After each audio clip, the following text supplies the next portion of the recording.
The fourth reason why a Long Night prequel is an inherently bad idea for Game of Thrones, apart from just that it's a rehash of the White Walker storyline, is that a rehash should at least have a nostalgia hook. But very few world-building aspects of Game of Thrones would actually be in it. Even basic physical locations. It offers only the absence of things. So I'm going to be going over, what was Westeros like during the Age of Heroes at the time of the Long Night around 8,000 years ago? What does this potential show idea have to play around with?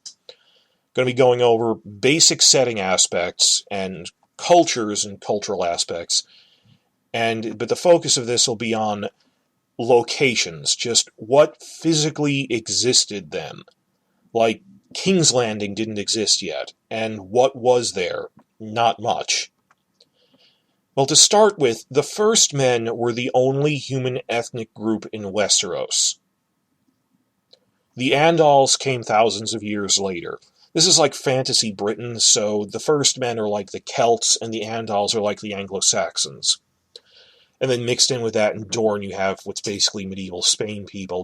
The Rhoynar only migrated to Dorne about 1,000 years ago. So 8,000 years ago, there were no Dornishmen of their current culture as such. I mean, there were people living there, but they were the same culture as the rest of the continent. That from Dorne to the Wall, well, where the Wall is now, it was just First Men. And also the non-human Children of the Forest and the Giants. Those were the three big groups. The First Men, the Children of the Forest, and the Giants. That I don't even know if foreigners from other continents would be encountering them. You'd have to think up a reason, and even then it would be individuals, not a faction.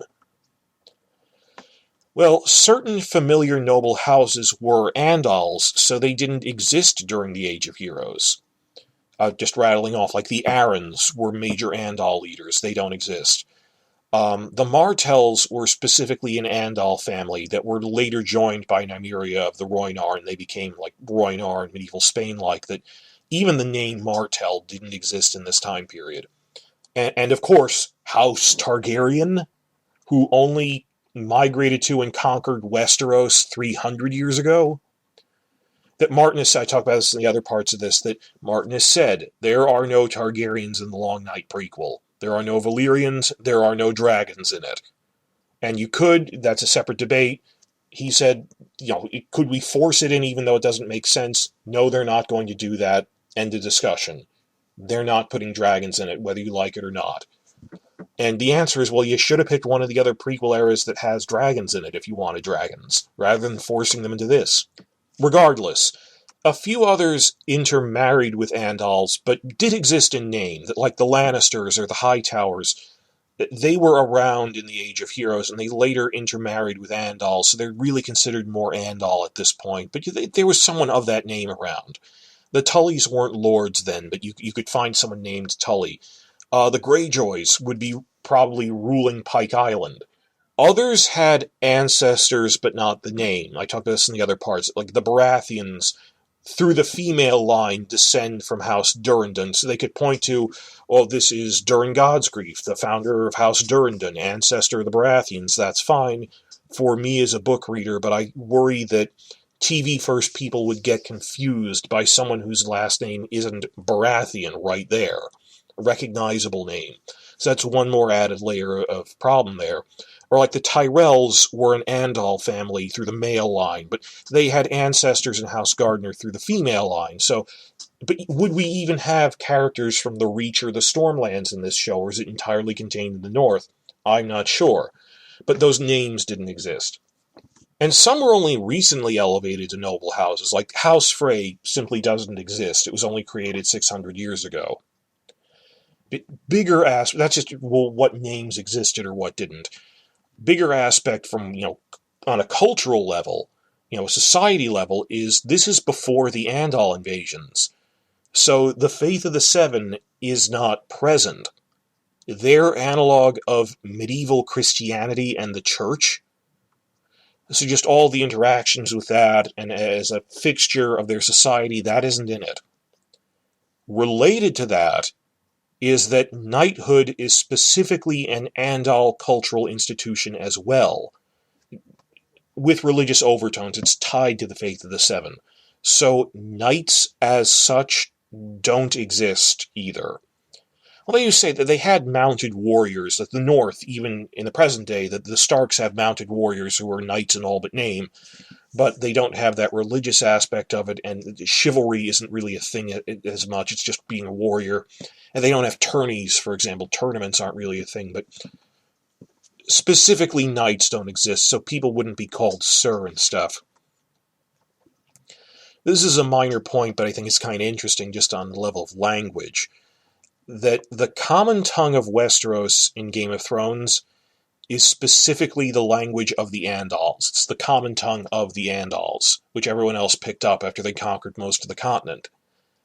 They have mentioned it by name. Do you know the common tongue in the TV show a couple of times? The First Men actually spoke the Old Tongue, which is now just used by some wildlings and giants, and it isn't even represented in the books that much. They just mention they spoke the Old Tongue, and there's a few more samplings of it.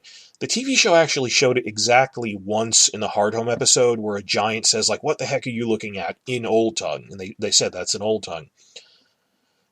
But bigger issue is that Old Tongue only had a simple rune-based writing system, that they frequently say written history only began with the Andal invasion because they brought their writing system. That the Old Tongue was only used for marking burial markers and grave sites and occasionally castles with name cards and stuff. It wasn't really used for writing narratives. So the point is, technically, no one in the Long Night prequel is speaking the same language represented by English in Game of Thrones. Well, I don't blame them. They'll probably just use universal translation. They'll have all the characters speaking in English, but we understand 8,000 years ago they probably weren't. If I was watching a show set in Celtic Britain around 600 AD, and they're speaking in English, I assume they're really speaking in Irish, and I'm just hearing it translated. And that's fine. I don't have a problem with that, because no one speaks Andal in it. Common tongue, as we know it later. That isn't even a problem, that they're all speaking Old Tongue, so you can just have it all in English. Though, because of the rune-based writing system, I worry, like, if we see, there wouldn't be as much writing, and even if they did have, like, a mile marker by a road of "this is Winterfell," would Winterfell be spelled out in runes or in Latin letters for the benefit of the audience? In Game of Thrones, people complained, such as me, that in Marine, why are they writing street graffiti in English? In Latin letters, Daenerys is a master, death to the masters. Like, shouldn't they be writing in Valyrian? They don't speak Andal. Actually, if the rumors are true that the other frontrunner idea for a prequel is a pre-Doom Valyria idea, that's interesting. If the two frontrunners, neither of them would have people speaking common tongue. And in the Valyria prequel idea, if it's true, that would actually be a bigger problem. Because, like 8,000 years ago, the Andals aren't around. It's just a bunch of First Men talking to each other. Okay, make it into English.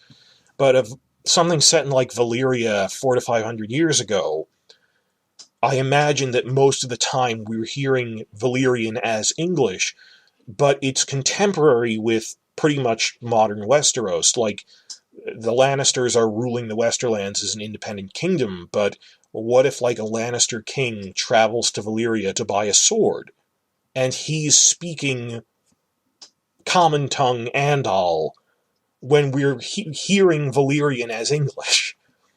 Like, and there's a whole thing, the TV Tropes has a whole thing on translation convention of how do you convey that they're not really speaking English. I'm thinking of The Hunt for Red October was a big thing where when we see the Russian subcrew, they switch to, after showing them speaking Russian for a few lines, they then speak most of the rest of the movie among themselves in English, and we understand this is translated.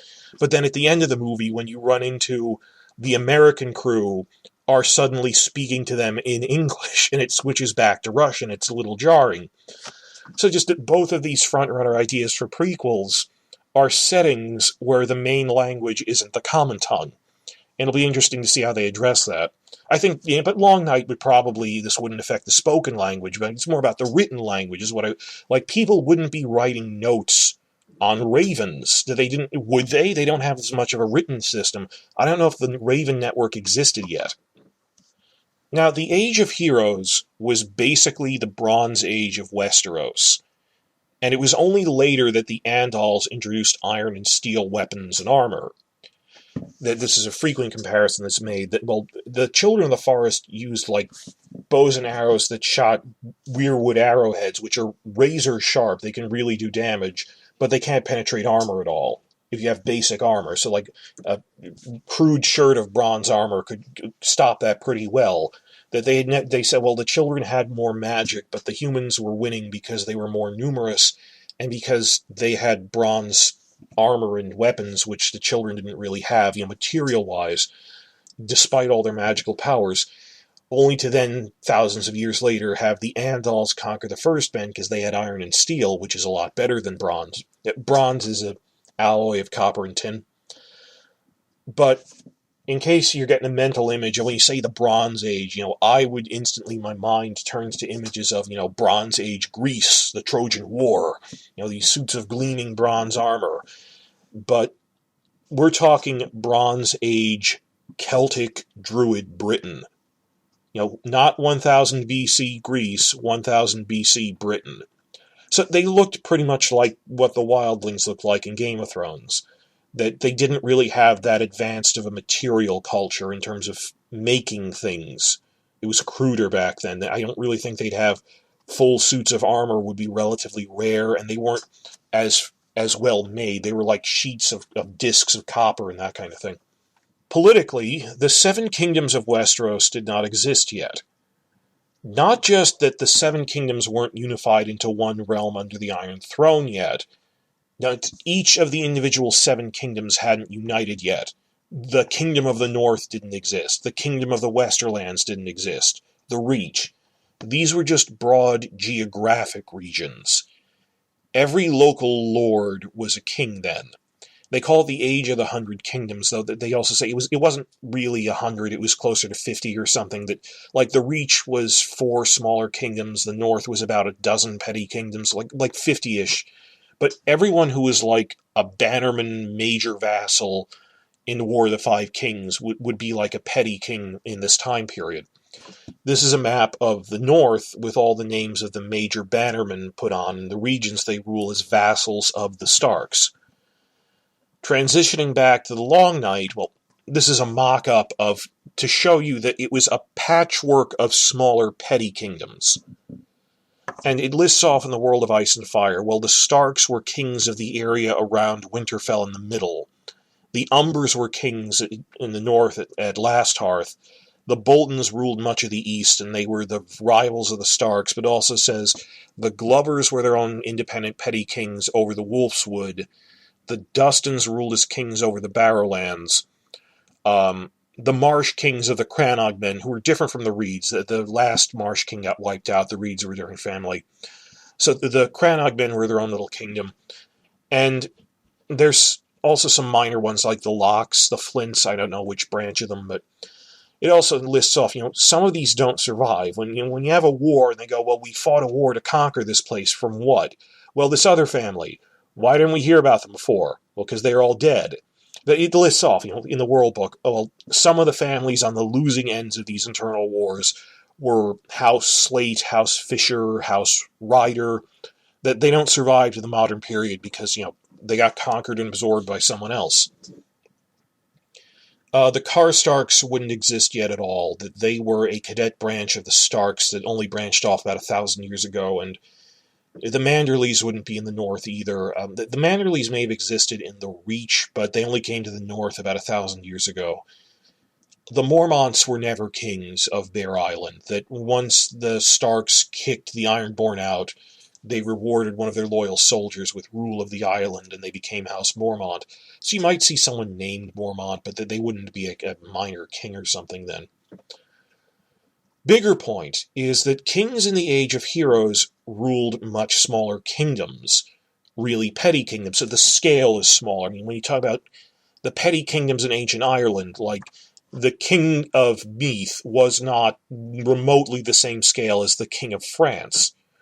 That they're physically smaller, but not just that they're smaller and have fewer men. I'm talking the nature of kingship was probably also different. Even within those petty kingdoms, were they really kings in the sense that people use that term by the time of the War of the Five Kings? I mean, in the legal, technical sense of functionally, were they absolute monarchs? Sovereign. And if you look at a list of groups that descend from the First Men, many of them practice rule by limited election, or consultation with an open council of lords, not absolute rule.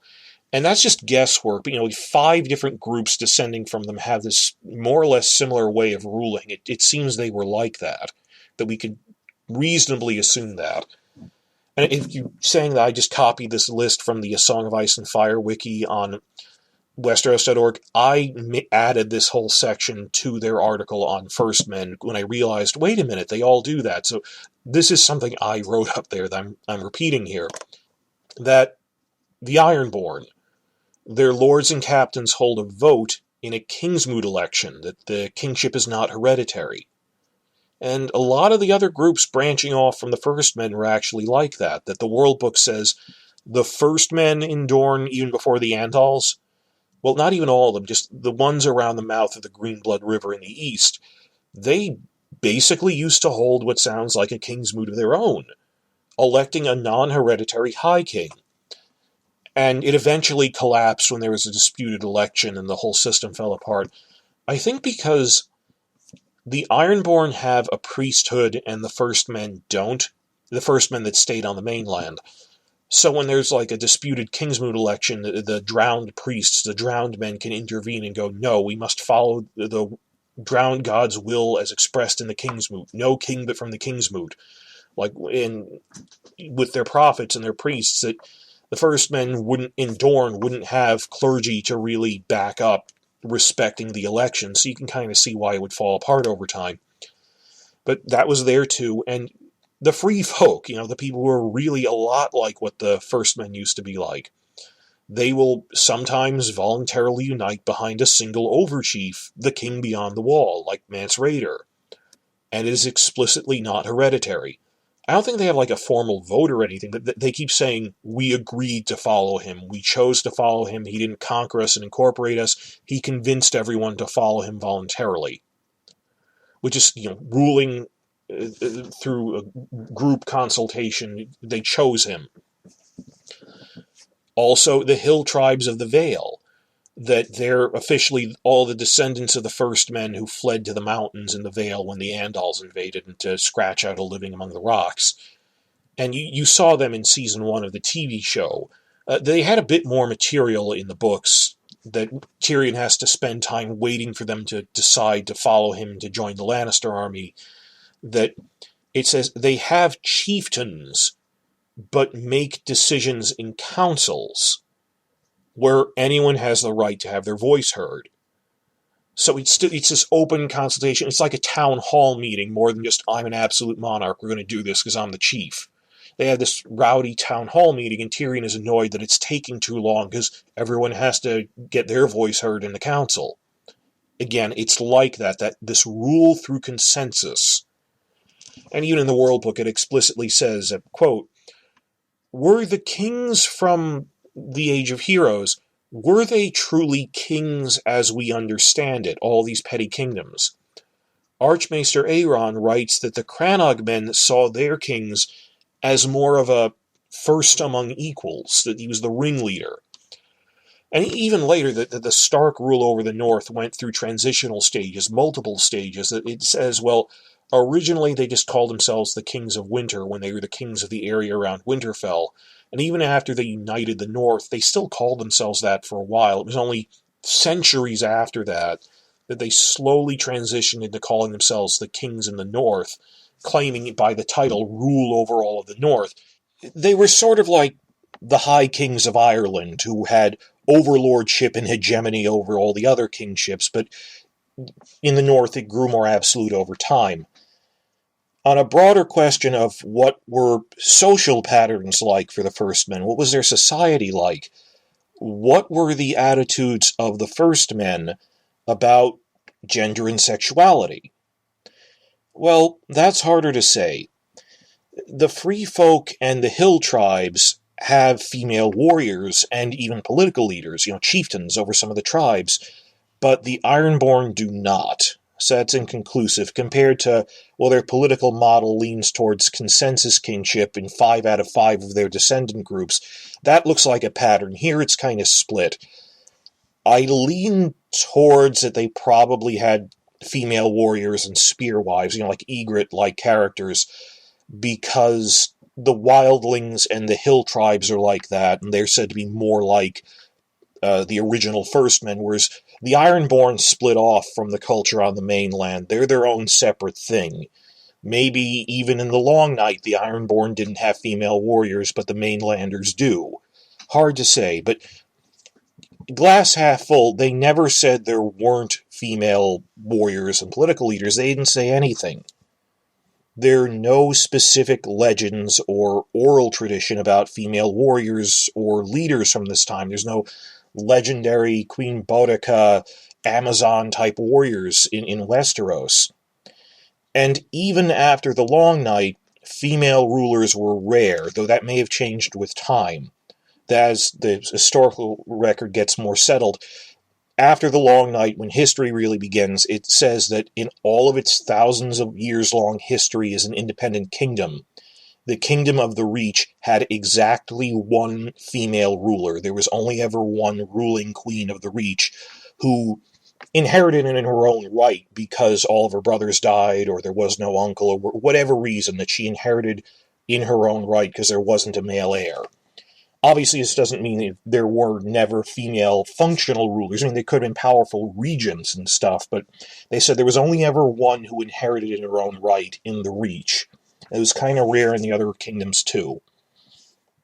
So we really don't know, and if they wanted to introduce one, I wouldn't say it's a contradiction. They never said there weren't female warriors. It's not like it's the Dothraki or something. Still, that points out, you picked a prequel era with no known female political leaders in it. You had to make one up. We know little about the attitudes of the first men regarding social roles of women, and we know even less about their attitudes towards LGBT people. We know nothing. That the old gods have fewer rules, they're not as strict, and they don't practice clerical celibacy. They don't have any clergy of any kind, which is kind of like ancient Celtic Germanic peoples. You get that influence. So many of those groups didn't really have a stigma against that. So ultimately, we just don't know. We have no idea, did they have a social stigma against homosexuality or not? Now, homosexuals pop up in every society, just where there are humans, people who engage in homosexual behaviors. How that society acculturizes and treats that, a separate question. They could be as tolerant of it as the Roin are. They could have a social stigma against it. Hard to say. But, again, with women, this brings up, you picked the one prequel era not based on prior George R. R. Martin content, which actually has established LGBT characters in it. And the rumors about the Valyria prequel openly state it has gay people in its primary cast, and female political leaders, so I don't want to get into that here, that's spoilery stuff, if the rumors are true. Just, Martin himself has female political leaders in the Targaryen conquest with Visenya or Rhaenyra, and both the Conquest and the Dance of the Dragons. If you read Fire and Blood, there would be LGBT people in both of those eras. Like Princess Rhaena, Prince Daemon was bisexual. So while they could introduce gay characters in this, they have nothing to go on. and they still haven't said that there will be a single gay character in it. I'm saying this from the point of practicality of news groups were criticizing you for your lack of diversity, and your answer is to shrug them off. But as for then the female political leaders, that they probably did, I'm not sure. We know nothing about what society was like in the Long Night. And these are some of the starter questions we would have for Jane Goldman, which they haven't answered any of our questions of. Okay, the Long Night is a blank slate. When you're figuring out what their society was like and their social patterns, do they have female warriors or rulers? Do they have a social stigma against gay people? What is their society like? How much world building was even going on?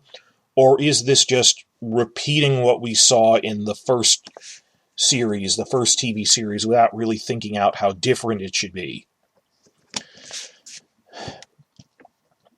And, given that Westeros is just a patchwork of many petty kingdoms or forest villages at this time, there isn't a north, it's 12 or a dozen or so smaller kingdoms. Maybe custom varies drastically between them.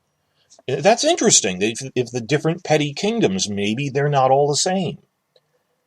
That's actually what would be more likely if we were doing this right. That, if, for example, maybe, and this is how, if a fan version of this, of trying to do it the right way, maybe the Umbers tolerate male homosexuality and have female warriors, but the Starks, who directly neighbor them in the north, do not.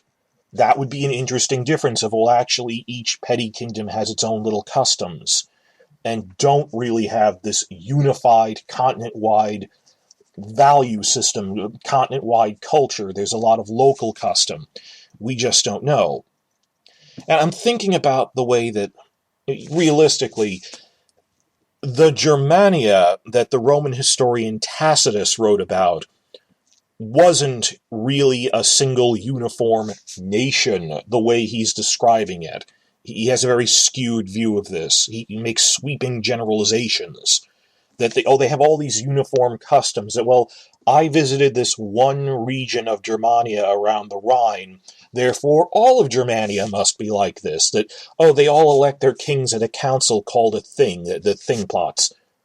All of them? Are you sure? And when he uses the Roman term king.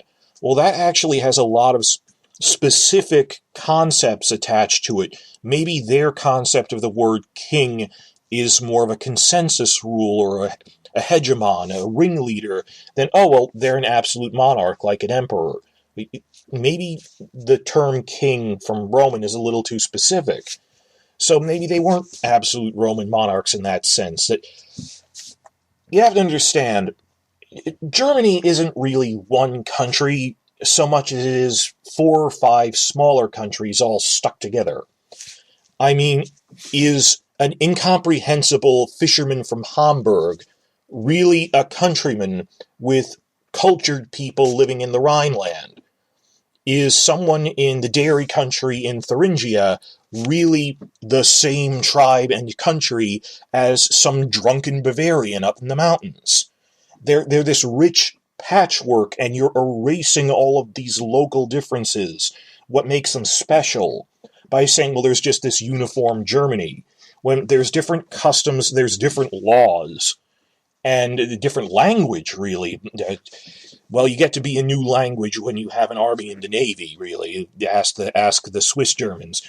But the medieval historians of the past made this big mistake that they'd look at feudal law codes from one county and go, wow, this duchy represents what all of Germany was like, when, no, each stem duchy had its own laws.